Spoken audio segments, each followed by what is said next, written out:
The time has come for the chosen ones to awaken to a profound truth. Every man has two lives, and the second begins when he realizes he has only one.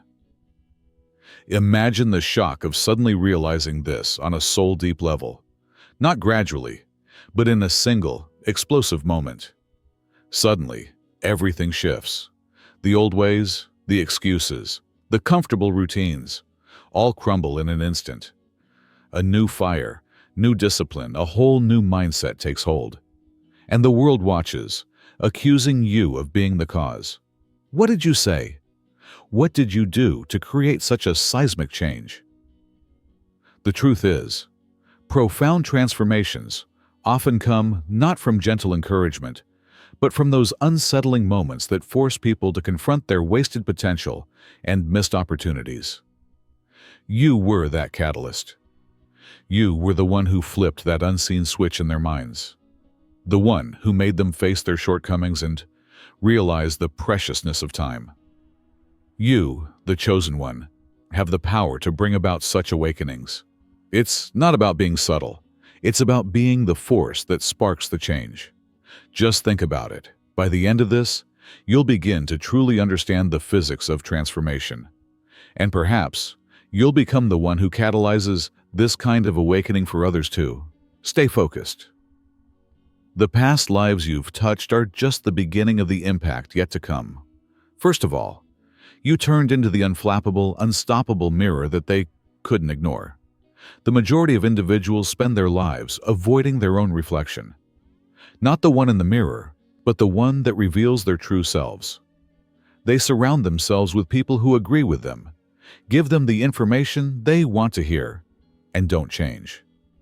However, they saw themselves without a filter for the first time when they met you. You did not spare them. You did not soften your comments to save their emotions. You displayed a mirror that isn't flattering, distorted, or deceptive. They understood deep down that they had been hiding behind diversions, excuses, and the reassuring delusion that they were doing enough. And that's what shocked them.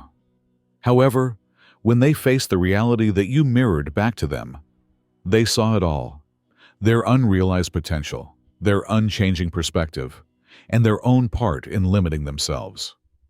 It was also ablaze. The majority of individuals don't feel the need to change.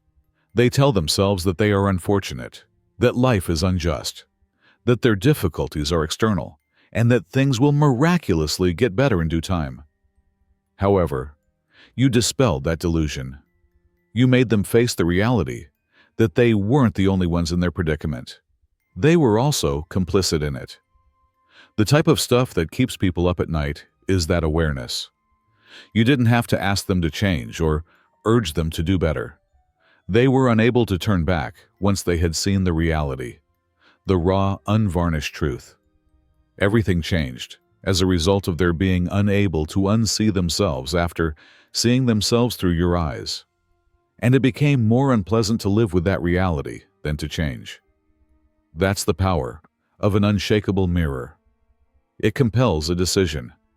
Either do something about it, or remain the same and accept it, without pushing or persuading. Second, you broke through the mental barrier that was keeping them from becoming great. People remain stagnant because their minds are shielding them from change, not because they are lazy. Like an invisible firewall, it shuts down any challenge to their self-perception, rejects anything that reveals their vulnerabilities, and blocks everything that may jeopardize their comfort. They were unprepared for the one thing you did, which was to break right through it. Not only did you advise them to improve, but you also made them understand in a way they were unable to ignore, that they were still functioning on antiquated programming and that all of their justifications and self-talk about why they were unable to change were merely defensive mechanisms meant to keep them safe, but also stuck. You made them see that their justifications were falsehoods, masquerading as logic, not just reasons. And everything began to be rewritten once that knowledge entered their minds. The majority of individuals carry around ideas they have never challenged. They say things like, "That's just the way I am," or "I'm just not that kind of person," as if they were true. But they're not. They're merely sentences that have been spoken so often that they've taken on a life of their own. That reality was broken by you. You helped them recognize that a script they were unaware they were following was the only thing preventing them from living the life they desired. And they were no longer able to follow that script mindlessly after realizing what it was. Their transformation seemed so abrupt because of this. Although it seemed to be a complete 180-degree change from the outside, it was really only one thing: a mental barrier that had been completely broken. They were forced to rebuild when the old system failed, this time without the falsehoods, the justifications, or the antiquated code that had governed their lives for too long. Thirdly, you revealed a sneaky worry they were unaware they possessed. People believe that their lack of resources, drive, or discipline is the reason they don't change. However, it isn't it. The true cause, fear. Not the apparent sort, the deep, covert kind that passes for ease, confidence, or even reason. And they will remain precisely where they are until someone makes them see it. You took that action. You revealed the terror that governs their lives, not merely offered them encouragement. They also couldn't act as if it didn't exist once they saw it. The problem with fear is that most individuals aren't even aware that it's dominating them. Fourth actuality, they are avoiding something. Avoiding failure, avoiding responsibility, and avoiding the prospect that they could put forth their best effort and yet fall short, while believing they are making logical judgments. They decide to settle. They tell themselves they're waiting for the ideal moment, or being cautious. But in reality, they're simply afraid of what will happen if they put their everything into it and it doesn't work. You broke that delusion. Perhaps you did something, said something, or just lived your life in a certain manner. However, it made them face the reality that they weren't holding back due to actual limits, but rather out of fear of what would occur if they ventured into the unknown. And everything changed after that knowledge. They had the option to either let their fear to continue influencing them, or to finally overcome it after realizing what it was. That's why their change seemed so abrupt.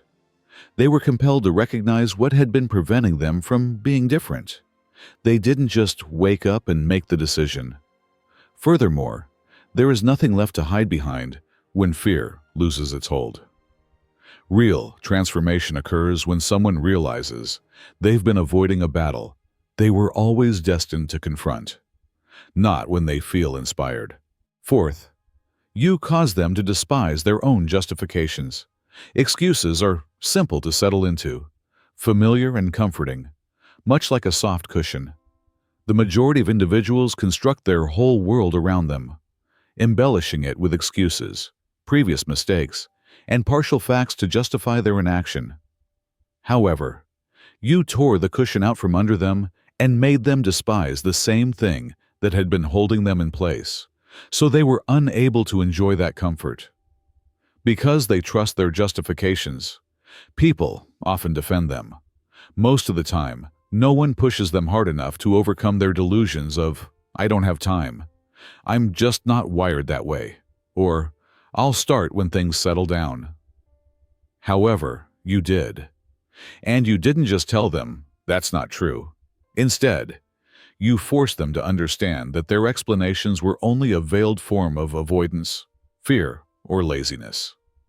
It was intolerable that you made them realize that every explanation they offered was a clear betrayal of their own potential, and that each time they choose to rationalize rather than take action, they were saying, "I accept being less than I could be." Because there is no turning back once a person believes that they are the one who has chosen to remain weak. They either live with the embarrassment of knowing they might have, or they change. Their change was hence instantaneous rather than gradual, because they couldn't bear the idea of being the one who continued to believe their justifications after you cut them down to their most pitiful, unadulterated essence.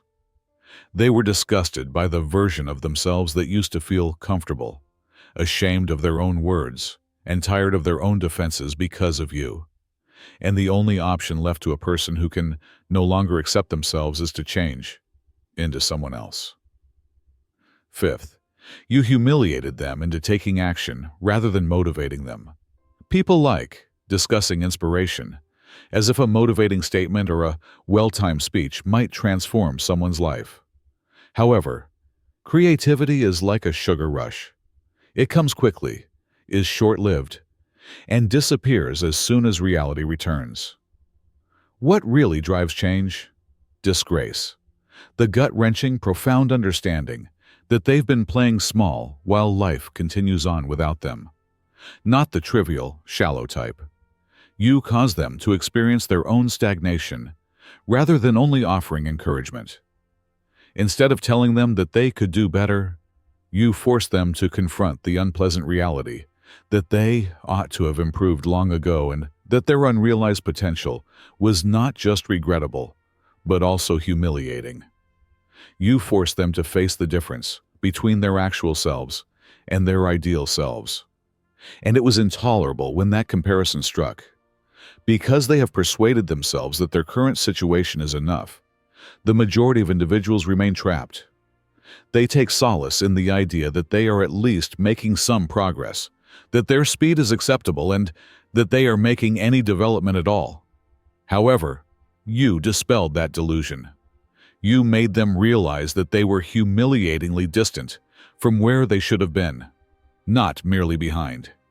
And the fire was ignited by that sensation. Because there are only two choices available to someone who discovers they have been deceiving themselves and feels the pain of knowing they are capable of more, but have been settling for less. Either they choose to live with their guilt, or they take action. Additionally, you prevented them from just sitting in it. You gave them no chance to feel sorry for themselves or to defend their inaction. You placed them in a situation where going on was the only way to alleviate the burden of their own remorse, not merely a choice. And for that reason, they changed. Not because they were moved, but rather because it was too painful to remain the same. Sixth, you helped them understand that being good enough was a derogatory term. People fail because they tell themselves they're doing okay, not because they're totally lost. They settle for a good enough version of themselves and accept that for advancement. The majority of individuals never realize their full potential because they fail to perceive the negative aspects of being ordinary. However, you tore that way of thinking apart. You helped them see that being good enough was demeaning to their full potential and wasn't simply a way to limit them. You revealed the hard reality that settling for anything less than their best was a betrayal of their own abilities, and you prevented them from using the justification that, "At least I'm trying," as an excuse. People find comfort in mediocrity because it seems secure.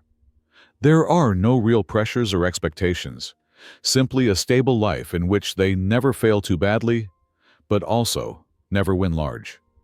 Stability is a cover for a gradual death. And they were unable to ignore it once you forced them to understand that their alleged effort was really simply fear masquerading as effort. Not only did you tell them they could do better, but you also made them experience the consequences of all the things they had left undone, all the chances they had lost, all the shortcuts they had taken, and all the times they had opted for comfort over development. You forced them to confront their own image and acknowledge that they had been deceiving themselves all along. That was intolerable, because people can no longer pretend that their life is okay once they realize that they have been settling for one that falls short of their potential. Either they reach their full potential, or they carry the burden of having made a worse decision. And that was not an option for them. They changed because you helped them see that good enough was the most dangerous lie they had ever believed, not because they suddenly became more ambitious. Seventh, you turned become their silent adversary. People change when they feel challenged, not simply because they are instructed to. and you became that challenge, whether they ever spoke it out or not. You disturbed their reality, not just existed in it.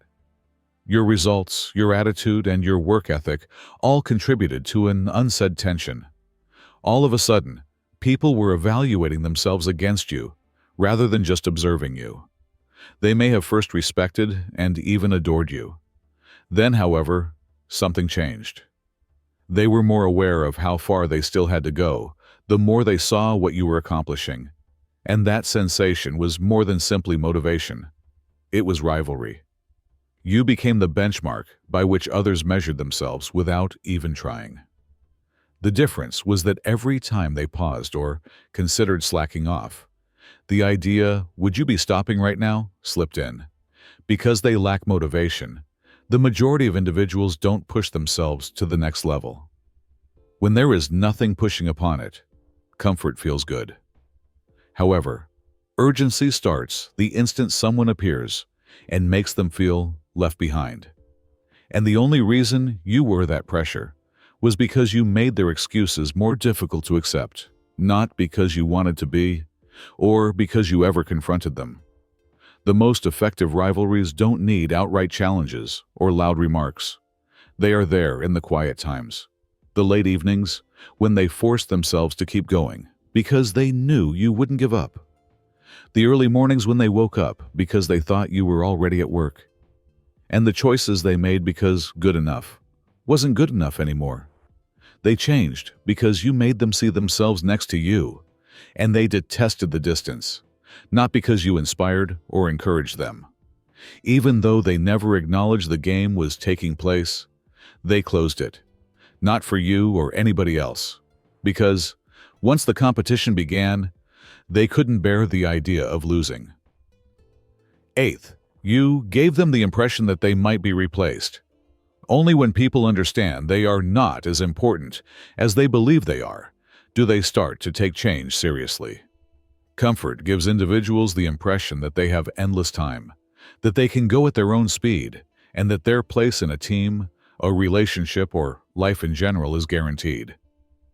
However, you dispelled that delusion. You showed them that someone else would take their place if they didn't. And it struck in a different way.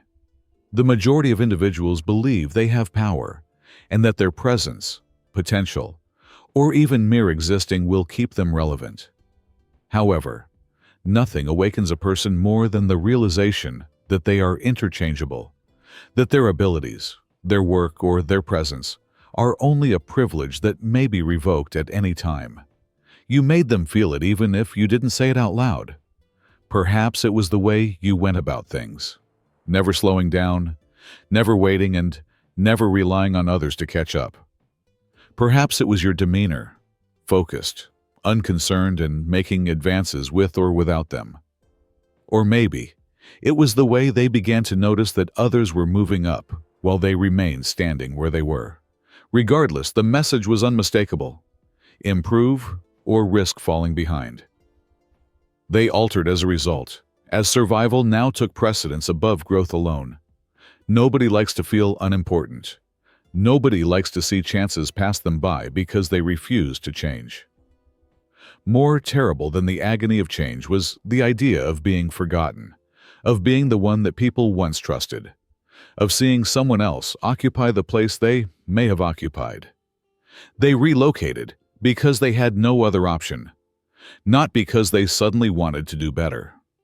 They eventually understood that the only way to guarantee their position in a society that rewards those who are needed was to be so exceptional that no one could ever take their place. The ninth point is that you gave them a taste of what was possible and then took it away. Nothing leaves a person more troubled than having a taste of something great taken away from them. Because they don't fully understand what they're missing, most individuals don't push themselves.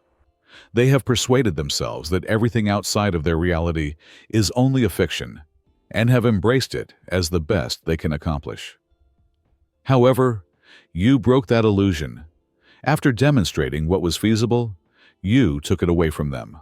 Perhaps it was a brief victory, a moment of achievement, or a flash of respect that gave them a sense of aliveness they had never experienced before. They had a taste of their potential and experienced what it was like to function at a higher level for the first time. And for a split second, they were really experiencing success rather than only dreaming about it. However, it vanished as fast as they had it. And it marked a sea change, because settling for less becomes intolerable when you've had a better experience. If you don't realize what you're missing, it's simple to remain cozy. However, there is no turning back once you have experienced the change and seen a more competent, stronger, and sharper version of yourself. They changed because you made them want for something more, not because you inspired them. You helped them realize that their own efforts were the only thing preventing them from living the life they desired. The idea of going back to their previous ways became unbearable once they experienced what it was like to be more and tasted what was attainable. You let passion take over. You didn't force them. Because nothing is more frustrating to a person than discovering that they came close to getting something life-altering and that they are the only thing preventing themselves from having it forever. A moment of unquestionable truth that shatters comfort, eliminates justifications, and compels a choice is at the heart of every transition. You provided them with it. Nor inspiration, nor support, but something far more potent, the unavoidable truth of their own abilities. They couldn't stop seeing themselves because of you. They couldn't ignore the pressure you put on them. Most significantly, you helped them understand that change came at a considerably higher cost than remaining the same. The reason they relocated was not because they were inspired or ready, but rather because they had to. They had no option but to change because of you. You turned into the competition that made their excuses intolerable, the mirror that reflected their squandered potential, and the warning that time is running out. Stasis was out of the question once that knowledge set in. They may never acknowledge it completely. They may never be able to pinpoint the precise moment it clicked. You were the trigger, however, and that much is certain. You were the disturbance that compelled them to awaken, the fire they needed. They've changed since then. Because of anything you said, did, or embodied, they have a new perspective on themselves and their future, which has caused them to think, move, and live differently. The majority of individuals hope they could have an effect like that, but you accomplished it. Take action if this struck you differently, or if something inside of you changed while you watched it. Inspiration isn't enough to bring about change. You also need to decide to take action. The next step is to subscribe. Because this is a wake-up call, not simply another channel. Each video is intended to challenge your thinking, push you farther, and ensure that you never accept anything less than your full potential. Please, leave a remark below if you're serious about leveling up. What is the one thing you know you must do differently from now on? Make it happen, own it, and say it out. Now is your time. No more excuses, no more waiting. Come on, let's work.